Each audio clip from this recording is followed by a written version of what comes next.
¿Sabías que esta melodía es considerada el alma del Paraguay?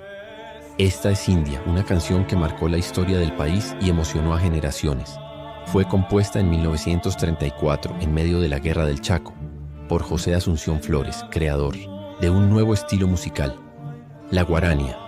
Con letra de su amigo el poeta Manuel Ortiz Guerrero, esta obra se convirtió en un canto al alma indígena paraguaya. La canción no cuenta una historia específica, pero en sus versos y en su melodía, retrata a la mujer guaraní como símbolo de nobleza, dulzura y sufrimiento, una figura que representa al pueblo paraguayo, su cultura y su dolor histórico.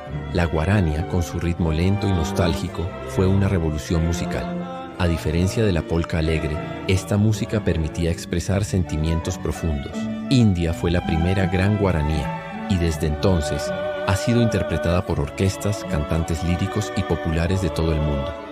Más allá de lo musical, India es un símbolo de identidad nacional. Se escucha en escuelas, actos patrióticos y homenajes. Su letra, escrita en español con alma guaraní, toca el corazón de quienes conocen su historia. Hoy, casi un siglo después, India sigue viva. Es un homenaje a nuestras raíces, a la memoria del pueblo y a una cultura que resiste y florece con orgullo.